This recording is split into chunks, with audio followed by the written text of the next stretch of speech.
ધોરણ 11 અને 12માં ઉપયોગી ફંક્શન એવા habitual action in the past, offering advice અને શોઈંગ કોન્ટ્રાસ્ટ જોઈશું.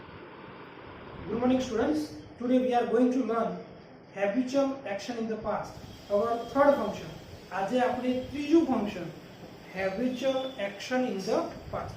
આ habitual એટલે શું? habit એટલે ટેવ, એક્શન એટલે ક્રિયા, in the past એટલે કે ભૂતકાળની ક્રિયા. ભૂતકાળમાં કોઈ વ્યક્તિનો કોઈ ટેવ હોય એ બાબતનું દર્શાવ કરતું, એ બાબતનું વર્ણન કરતું ફંક્શન છે habitual action in the past. ભૂતકાળની કોઈ ટેવ, અહીંયા વ્યક્તિની ભૂતકાળની ટેવ અથવા ભૂતકાળમાં વારંવાર કોઈ ક્રિયા કરતો હોય વ્યક્તિ, ત્યારે જે ક્રિયા વપરાય છે, જે ફંક્શન વપરાય છે તે habitual action in the past. Any formation બહુ જ સિમ્પલ છે. Subject plus use to. અહીંયા યુઝ ટુ કીવર્ડ આનું યુઝ ટુ છે. યુઝ ટુ એટલે ટેવ. પછી શું આવશે? V1 એટલે કે મૂળ રૂપ. પછી ઓબ્જેક્ટ અધર વર્ડ્સ એ ભૂતકાળ દર્શક હશે કે ભૂતકાળમાં કોઈ ટેવ દર્શાવતું હોય તેવા શબ્દોનો ઉપયોગ થતો હશે. અહીંયા એક સેન્ટેન્સ છે. Jaimin used to read 3 hours during his school days. એના સ્કૂલ દરમિયાન એ 3 કલાક વાંચતો હતો. એ એની ટેવ હતી. અત્યારે એને સ્કૂલિંગ છોડી દીધું છે, પણ એક ટેવ 3 કલાક, એ ક્યાં સુધી સ્કૂલમાં રહ્યો ત્યાં સુધી 3 કલાક વાંચતો હતો. બીજું સેન્ટેન્સ છે I used to walk. હું ચાલતો હતો 5 kilometre when I was in college. હું કોલેજમાં હતો ત્યાં 5 કિલોમીટર ચાલતો હતો. અત્યારે હાલ એવું કોઈ ચાલવાનું ક્રિયા છે નહીં. તો ભૂતકાળની કોઈ ટેવ હોય એ દર્શાવવા માટે habitual action in the past આવે છે. ફોર્મેશન ફરીથી રિપીટ કરું છું. Subject plus use to. Identify function આવે એટલે યુઝ ટુ જો અને પાછળ ક્રિયાપદનું મૂળ રૂપ જોવાનું. 2-3 વખત યુઝ ટુ આવે પણ ક્રિયાપદનું મૂળ રૂપ ના હોય તો એ habitual action in the past નું વાક્ય નથી, ખોટું વાક્ય છે.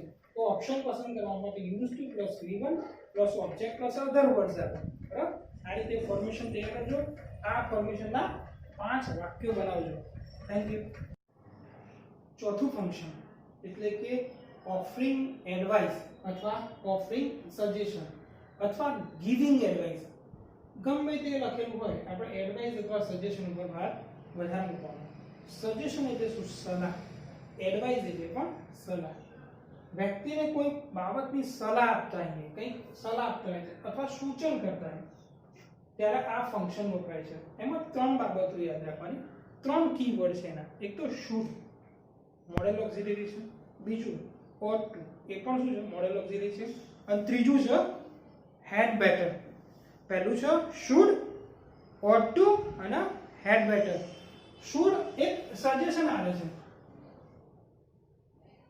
ઓકે, સલાહ આપતા એ સજેશન. બીજી શું છે? ought to, એ સ્ટ્રોંગ છે, સ્ટ્રોંગર છે. આના કરતા should કરતા સ્ટ્રોંગર છે.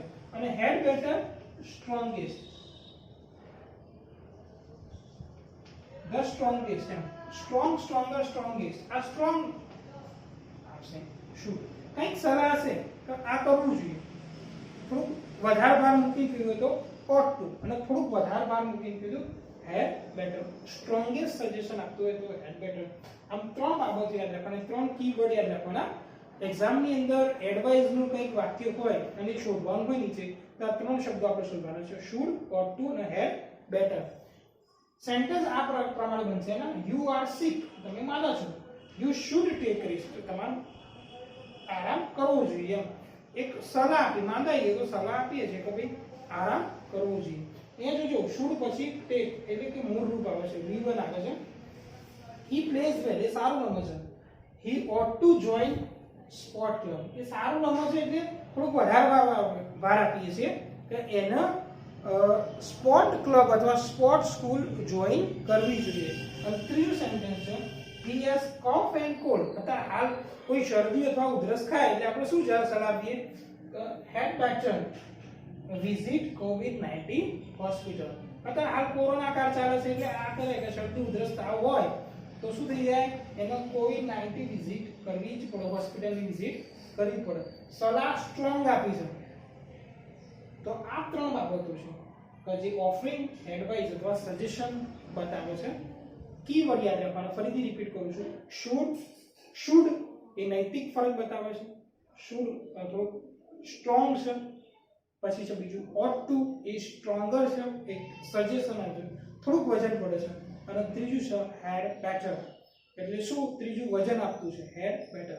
આ ત્રણે ત્રણ પછી હંમેશા શું હશે ક્રિયાપદનું મૂળ. ઓટ ટુ પછી જોઈન છે, શુડ પછી ટેક છે અને ત્રીજું છે હેડ બેટર પછી વિઝિટ છે. એટલે ક્રિયાપદનું મૂળ રૂપ આવો. આવા વાક્ય તમે પ્રેક્ટિસ કરી શકો છો, બનાવી શકો છો. પરીક્ષામાં પણ પૂછાય છે અને આવા વાક્યો બનાવતા રહેજો. ધોરણ 11 અને ધોરણ 12 માં જે ફંક્શન આવે છે એ ફંક્શન કમ્પ્લીશનની અંદર આજે આપણે પાંચમું ફંક્શન જોઈએ છીએ. એ ફંક્શનનું નામ છે શોઈંગ અથવા એક્સપ્રેસિંગ કોન્ટ્રાસ્ટ. કોન્ટ્રાસ્ટ એટલે શું? કોન્ટ્રાસ્ટ એટલે વિરોધી. કોન્ટ્રાસ્ટ એટલે વિરોધી. એક વ્યક્તિને એક વાક્યની અંદર બે વિરોધી વાતો કરવી હોય, એનું વર્ણન કરવું હોય, સૂચન કરવું હોય તો શું વપરાશે? Showing contrast. એના કીવર્ડ છે. કયા છે કીવર્ડ? ધો, however, as, but, in spite of, despite. આ 6 કીવર્ડ આપણે યાદ રાખીશું. પહેલું છે ધો, પછી છે despite, however, in spite, as અને બટ. આ 6 કીવર્ડ્સ આપણે યાદ રાખીશું. અને પરીક્ષાની અંદર આઈડેન્ટિફાઈ ફંક્શન જે પહેલો 8 થી 10 ની અંદર જે પ્રશ્ન પૂછાય છે એના અંદર આ કીવર્ડથી આપણે જવાબ આપી શકીએ છીએ. અથવા ડાયલોગ કમ્પ્લીશન હોય તો ડાયલોગ કમ્પ્લીશનની અંદર ઓપ્શનમાં લખેલું હોય શોઈંગ કોન્ટ્રાસ્ટ, તો આપણે વાક્યમાં જોઈ લેવાનું કે કયા સેન્ટેન્સમાં આ ફંક્શનનો ઉપયોગ થયો છે અથવા આ કીવર્ડ આવેલા છે, તો આપણે સરળતાથી આપી શકીએ છીએ. અને છેલ્લો જે 52 થી 56મો પ્રશ્ન પૂછાય છે 12મા ધોરણમાં, તો સેમ એ રીતે 11મા ધોરણમાં પણ પૂછાય છે. તો એમાં સેન્ટેન્સ પેટર્ન આપણે યાદ રાખીશું. તો સેન્ટેન્સ પેટર્ન પહેલા ધોની છે. ધો પછી હંમેશા સબ્જેક્ટ આવે, પછી ક્રિયાપદ આવે છે, પછી ઓબ્જેક્ટ, પછી અન્ય શબ્દો. ધો હી ઇઝ ક્લેવર, તે હોશિયાર હોવા છતાં હી ફેલ્સ. આમાં હોશિયાર હોવું એક સારી બાબત છે, પણ સાથે સાથે એનું વિરોધી વાક્ય શું છે? એ વ્યક્તિની જે ઘટના ઘટી હી ફેલ્સ, એ નપાસ થાય છે. બીજી વાક્ય છે હાઉએવર. બીજું સેન્ટેન્સ છે હાઉએવર થી. હાઉએવર પછી હંમેશા એડજેક્ટિવ આવે, પછી સબ્જેક્ટ આવે છે, વર્બ આવે છે અને અધર વર્ડ્સ અન્ય શબ્દો સાથે વાક્ય પૂર્ણ થાય છે. હાઉએવર ક્લેવર હી એ હોશિયાર હોવા છતાં હી ફેલ, એ શું થયું? નપાસ થયું. ત્રીજું વાક્ય, અરે તમે ચમાઈ છે. પાંચમું ફંક્શન આપણું શોઈંગ કોન્ટ્રાસ્ટ અથવા એક્સપ્રેસિંગ કોન્ટ્રાસ્ટ. શોઈંગ એટલે દર્શાવવું, એક્સપ્રેસિંગ એટલે પણ દર્શાવવું, કોન્ટ્રાસ્ટ એટલે વિરોધી. ધોરણ 11 અને ધોરણ 12 ની અંદર જે ફંક્શન પૂછાય છે એમાં સૌથી અગત્યનું ફંક્શન છે કોન્ટ્રાસ્ટ. એના કીવર્ડ છે ધો, however, as, but, in spite of, despite.